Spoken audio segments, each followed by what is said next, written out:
Thank you very much, Tourism Secretary Cristina Frasco, our Secretary for Transport, Secretary Jimmy Bautista, BCDA Chairman Delphine Lorenzana, and I would be in trouble if I do not be complete and greet the First Lady, Luis Araneta Marcos.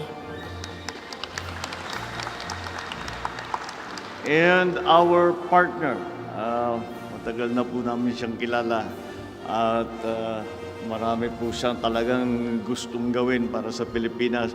And this, what we opened here, this new terminal is an embodiment of all of his ideas for our country. Lipad Director Frederick D. Go, Lipad Chairman, Frederick Go. Other Lipad officials who are here, Pampanga Governor, Gov. Delta Pineda, other local government officials, other distinguished guests, ladies and gentlemen. Well, kung makikita po ninyo, lahat kami ay pinilit namin, nakangiti kami ng dahil this is exactly what we have been talking about. And that is why even some of us, alam niyo, iba sa amin, hilo-hilo pa rin may jet lag pa rin kami galing ng Europe. But we insisted to come here because this is an extremely important event for several reasons. Ito yung aming laging pinag-uusapan na PPP. How do we leverage the assets of government? How do we leverage the assets of the private sector? How do we put it together and get a synergy out of it? And I suppose, si Derek matagal na niyang sinasabi sa akin to. I think I'm not revealing any confidences when I say we have been in discussion for months before I took office. And this is exactly the kind of thing that we were talking about. And so this is a perfect example of what government and the private sector can do. And makikita mo, kung private sector lang ang gumawa nito, hindi nila kinaya. Kung gobyerno lang ang gumawa, hindi rin kinaya ito.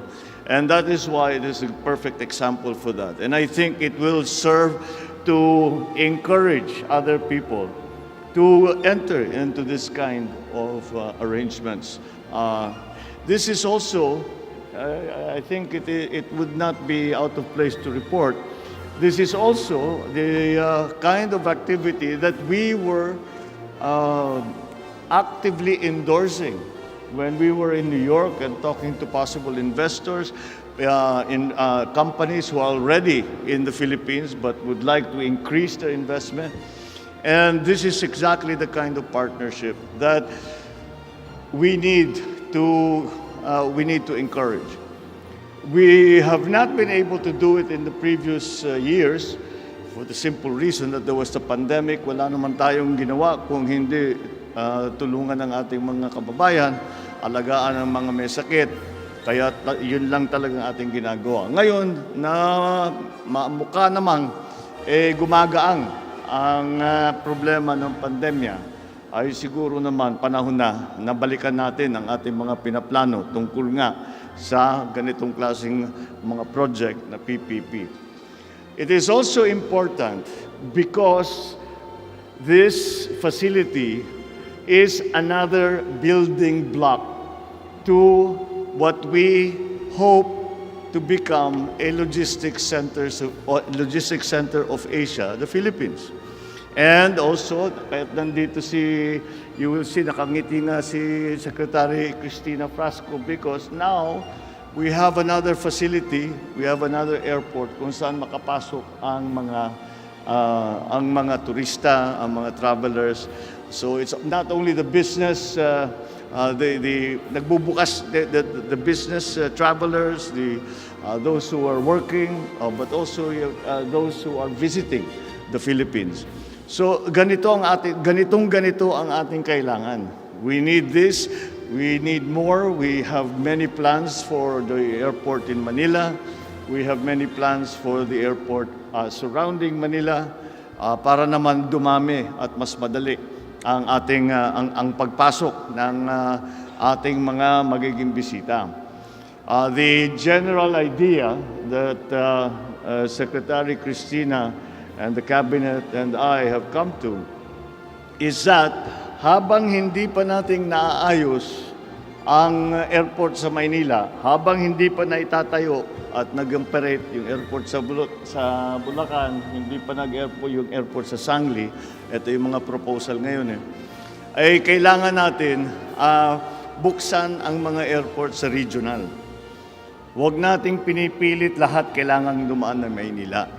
So, direct na sa Bohol, direct sa Cebu, marami na talagang direct sa CDO, direct sa Davao na meron na rin. Pero ganun, para hindi na kailangan dumaan ng Maynila. Kaya itong ganitong klaseng project is exactly on point when it comes to the plans that we have. And this is also another point that in the reason why we consider today and this ribbon cutting and opening very, very important is that it is, as was mentioned earlier, it is a signal to the world that we are open for business. It is the message that we tried to carry when we were in New York. Outside of the United Nations, we met with many businessmen, na mga CEO, heads of corporations.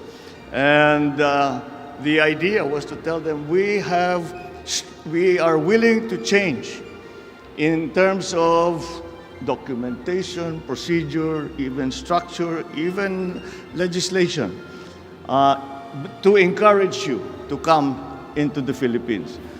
Again, the simple message that underlay all that we did was that the Philippines is here. We are a good place to invest. We are probably the most vibrant economy that is in Southeast Asia, and we understand the requirements and the needs of our potential investors, and we will we will do everything so that partnership becomes to the advantage of both the private sector, the public sector, to the people. And this facility is essentially a very strong signal that yes, indeed, we are open for business. We just opened a new terminal. It is state of the art. And this is one of the things that we will continue to do in the future to bring you all to come and be partners with the Philippines to help the lives of our people, to help the Philippine economy, and para pagandahin ang buhay ng Pilipino, para pagandahin naman natin ang Pilipinas. So, well done. Congratulations to Lipad. I was teasing Derek, sabi ko, pinilit nyo talaga para yung maging lipad, but it worked out very well. And of course, we have to give credit to the government agencies, the local government, BCDA, the Department of Transport, of course, for all that they had done. Before you think I'm taking credit for this project, please disabuse yourself of that notion. Hindi kami ang gumawa nito.